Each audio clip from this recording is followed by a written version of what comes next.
Hi there, welcome to Floating in Dreams. Today I'm going to be doing a tea time chat all about how I like to review eyeshadow palettes.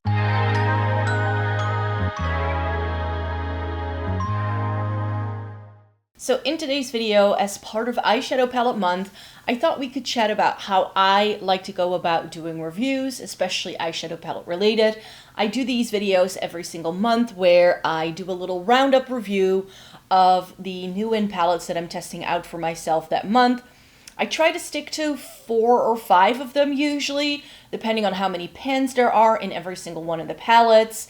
And I just thought I could talk you through my process so that you know what goes into making those videos and why I would rather have you watch those videos again than me putting all of the swatches and like looks I do and stuff in every single video I do where I chat about the palettes, because I think that definitely goes into a lot of the videos you're seeing this month, is that I'm just showcasing very often a top 10 or maybe some sort of ranking of a bunch of eyeshadow palettes. And I know everybody always wants to like see swatches and what looks did you do, whatever. But I like to keep that focused on my eyeshadow palette reviews. That's what I'm talking mainly about. Is this a good eyeshadow palette, yes or no? And very often when I'm doing other videos, like a top 10 with like favorite cool tone palettes like I did earlier in the week, that then I'm actually just talking about like why these are favorites. And then I don't really feel the need to be showing you all of the swatches, but know that if you are looking for swatches on the channel, that my eyeshadow palette review videos is where you're going to be finding those. So yes, how do I review an eyeshadow palette? I think I go about reviewing eyeshadow palettes in a slightly different way than most people that I see online. I know this for a fact. Of course, I'm not babysitting other creators, so I don't know exactly, of course, what they're doing. But what I have seen happening a lot, especially in like history of content creation, is that very often, especially if people are perhaps sent things in PR ahead of a release, sometimes there just isn't enough time for you to test out all of the shades before you need to give your opinion. So I know, just because of how the industry works and what brands sometimes expect from you, that it is very unlikely that a lot of creators will have tried every single eyeshadow in an eyeshadow palette before they tell you their opinion of it. Like dedicated videos to a single palette. Sometimes people have done multiple looks with those eyeshadows already. They will probably have done those looks back to back. They haven't tested the wear time out and about to see what the eyeshadow, like how it wears throughout the day, because there's simply not enough time. So just because I know what sometimes is being asked of creators to do when they do receive products in PR to test it out for a video, that especially if things are sponsored, there's very often a very tight time frame where you receive the products and you have like a week to do something with it. And if you're also like me and you're testing things out, other things out at the same time, you're sometimes in a time crunch and it's not going to be feasible for you to be like trying out every single pan of eyeshadow that is in an eyeshadow palette, especially if these palettes are 20, 25, or 30 pan eyeshadows. Very often I see creators doing maybe 1 or 2 looks with some of their favorite shades from the palette before they give their opinion. I think that that's still a valid opinion, that still gives you information about the eyeshadow palette, but I made a very conscious choice, you could say, as part of how I like to review eyeshadow palettes, to not do that. So whenever you see me review an eyeshadow palette, I will have tested out every single pan in every single palette. If it's a 30 pan eyeshadow palette, I will have probably done 6 looks, 5 or 6 looks with that eyeshadow palette in order to be able to make sure I test out every single formula that's in there. I do not skip a single one, even if a shade is something I may not like. If it's a bright orange, which is not my favorite shade to be wearing, I will still push myself to use it.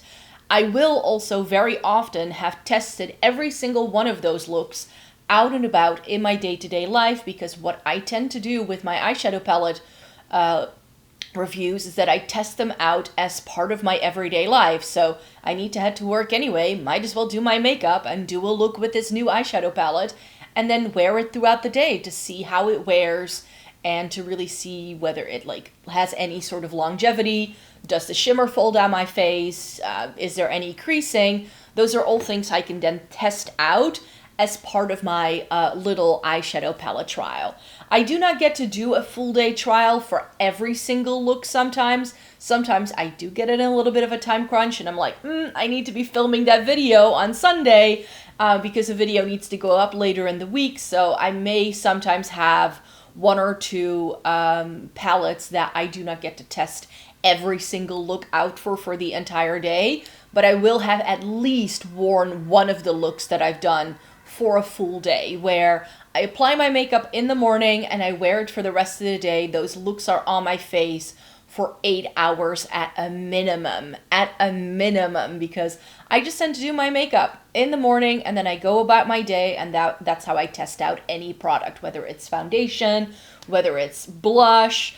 I do definitely have a different process for other products. A foundation I like to test out for at least a week, maybe even 2 weeks, to really to see how it performs in different parts of my life, whether I'm going to work, whether I'm going to the gym, whether I'm going dancing, whether I'm just having a day at home. I feel like what you do in your day is going to affect the wear time of makeup the most.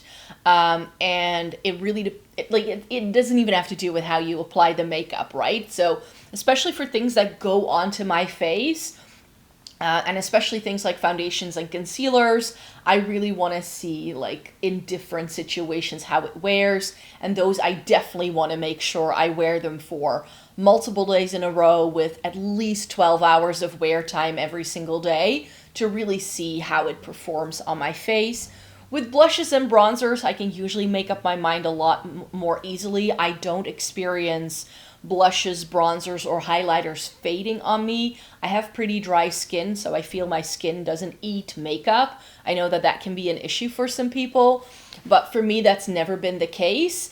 And so I feel with blush, like other complexion products, I can make up my mind a lot more quickly. So I can usually test those out within a couple of days, really. But with eyeshadow, I really want to test everything out. So for instance, I'm looking at a pile of eyeshadow palettes because I'm filming a couple of videos back to back that you're seeing this week.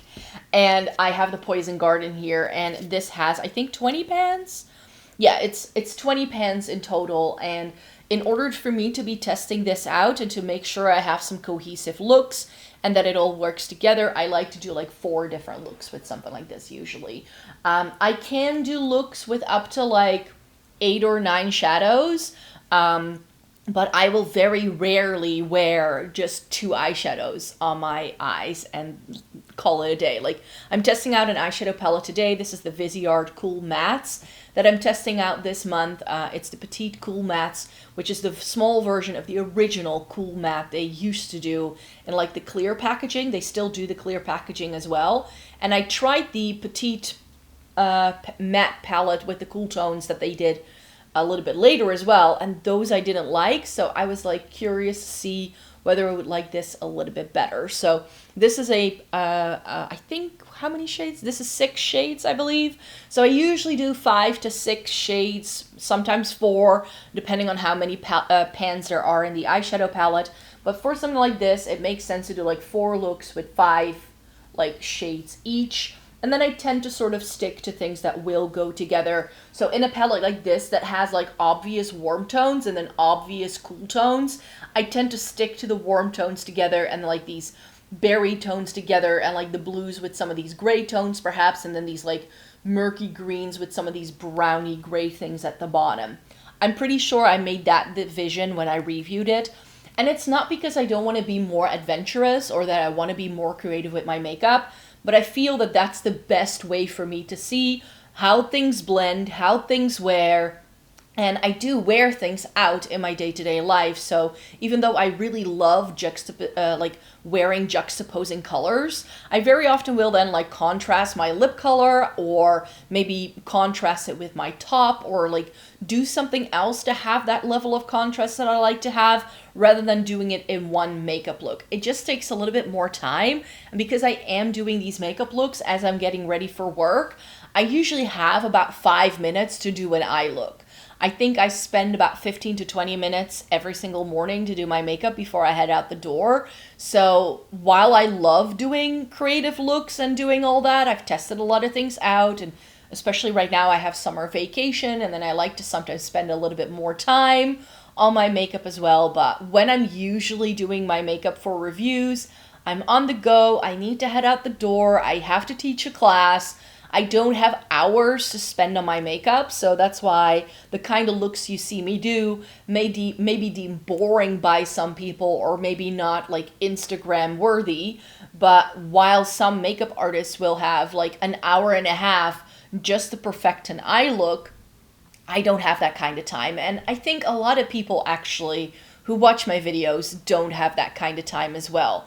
If that's you, you love sitting down and taking like an hour just to do an eye look with like cut creases and halo eyes and whatever it is that you can do. There are so many things you can do if you want to get more creative. It's just that I'm limited in how much time I can spend on my makeup because I have a, well, nearly full-time job. And then I also have this channel. I have a social life. I like going to the gym. I like doing other things in my life than just makeup. So I don't want to spend my entire morning just on my makeup look. I know I had students as well who were really into makeup, and they would wake up an hour and a half early just so they could do like a massive eye look, especially back when like those kind of looks were trending. So I do feel that you need to pick whatever works for you, and this is what works for me, and it's the way that I can still review like 5 palettes roughly every single month for you guys and give my opinions. I have limited myself to about 5 eyeshadow palettes a month. I will be testing out a little bit more this month because it is vacation, so I have a little bit more time on my hands, and because I was away for most of July, so I didn't get to do a review then. So I just decided to group my July and August palettes together and do like a giant review at the end of this month. But yeah, that's the way I like to do it. I used to do 10 palettes, but I find that if I focus on 10 palettes every month, there is no more room for me to go back to other things. So I find that if I review too many new things, I don't have space in my month or in my life to use palettes again that I really enjoy. So when I started noticing that about myself, that I was only ever like testing out new things and it was this huge time crunch for me to try and fit it all in, I decided to lower the amount of new palettes that I test out so I still have time to go back to my favorites and really focus on those favorites as well and revisit them and try out some different color stories. And then sometimes I do different looks that I don't normally do as well because I have a little bit more time and I now know the palette really well because I already tested out every single pan in my eyeshadow palette collection. So when you do watch my eyeshadow palette collection towards the end of the month, I mean, I have close to 200 palettes. Know that every single pen you see has been on these eyeballs. And I think that that's something that not all creators do. And like I said at the beginning of the video, I don't think that some creators get to do that, even if they want to, because sometimes brands send you a product, you get it in, and you have a day before the video needs to go up. And I know that that's the way it works, but that's why I tend to be very careful whenever I do agree to receive PR. I try to make sure that there is a little bit more time and that I can like roll whatever palette I'm using into one of these review videos so that I can still test it out for you the way I want to test it out. So that's sort of the main thing that goes into it.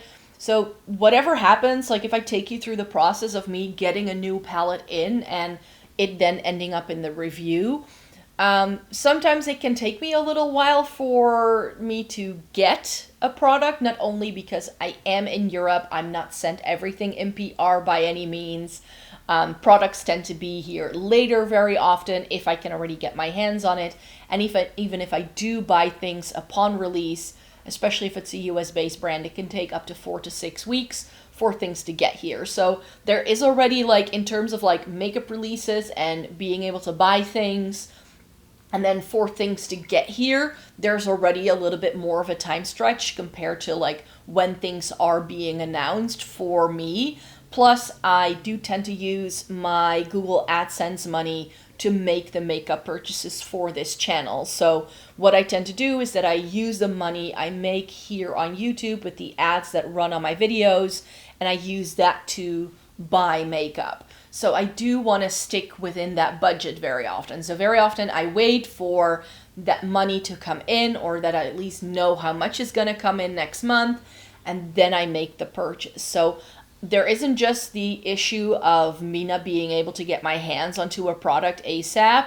There's also the issue of me just needing to have the money sometimes to purchase it. So that's why sometimes it can take a little while for me to get my hands on certain things, because I'm not sent everything that you see on my channel.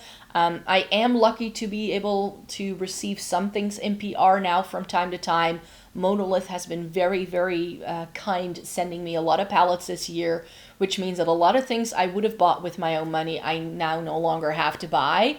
But that frees up budget for buying other things, of course. So, yeah, I tend to be in a cycle of all the makeup I buy, I tend to review for the channel. So there is that sort of balance as well. But that sort of goes into like the front end of it. So then when I do make the purchase and it is here in my house, the first thing I do is sit down and take pictures. So I always make sure I have a little bit of product to be taking pictures of in one go, just so that I can spend like an hour or two taking pictures back to back, rather than having to wait, like only taking like a picture like for like 10 minutes of one product. It doesn't work for me that way. Plus, I can only really be taking these pictures on my days off when I have the best sort of time frame to be taking pictures in. I take all of my pictures in natural lighting, whatever lighting is going on that day. That's what I use to take pictures in, so that you get the truest rendition of what the product is going to look like when you have it in your hands. I'm a very strong believer that we do not live our lives under studio lighting. We're not models. We go out into the world where we have bad fluorescent lighting, or maybe candlelight, or just bright sunlight going into your house. So I do feel that I want to showcase the product in as realistic of a setting as possible, and to not have studio lighting be something that will influence the way the product is represented in the video. So I take all the close-ups of the product, and then I have the swatches as well straight away. So I tend to have an idea. Sometimes I have already taken these images when I show you the product in a haul, but sometimes I haven't. So when I show you the products that I've bought, I have no clue whatsoever. Then I roll the product into a Shop My Stash, and I do a Shop My Stash pretty much every month. I skipped it this month because my Shop My Stash is still the same from July. I decided to not change things over. And then every month I will do a Shop My Stash where I show you, these are the products that I'm testing out currently, that I'm like rolling into it. These are the things I want to go back to, yada, yada, yada. And I make eyeshadow palettes part of that as well. So I show you what new in eyeshadow palettes I want to test out for you, and what older palettes I would like to revisit and go back to. So there's always this segment at the end of my Shop My Stash videos where I show you exactly that. Then I take those palettes and test them out, and then I do the review video. And so what I will do is just have those 5 palettes, or 6 or 7 or 8 or however many there are, and I test out and group them together into little looks, and do those looks as I'm going about my month. And then I film the video once I have tested everything out. And then I use the pictures that I took upon arrival to be putting it into the video and having everything there. So my review videos are always like a nice little like collection of all the looks I've done, all the swatches, all the close-ups. You get all the information about that palette in that video. So that's why I don't really feel the need to be putting lots of swatches and looks into other videos, because I know that if you just watch that one video, you have everything you need and you have all of my thoughts in one place. And I don't want to sound like a broken record every single time. So that's why I'm like, just go to that video where I reviewed it. And if there's no review for that palette on my channel, then I haven't tested it out. So that's usually the way that it rolls. So that's just something that I really wanted to quickly share with you. This is sort of the process that I go through. I find it really important to try out every single pan and to see how shades mix and match. how they blend, how they apply, how they work with different brushes. I think that that is really important for me to know. And I have heard some people sometimes say in the comments like, wow, you know your eyeshadow palettes really well. This is why, because I've tested every single one of them. And I've tested every single one of them thoroughly in my lifetime. So it takes a little bit more time. I don't have the ability to like have a product come in today and then do the looks and then have a video up with it on Saturday. It's not how I live my life. And whenever brands offer me to send me stuff, I always make sure that they either know this or that they have something in the email that they send me where I have like 2 weeks at least to make a certain video happen. If the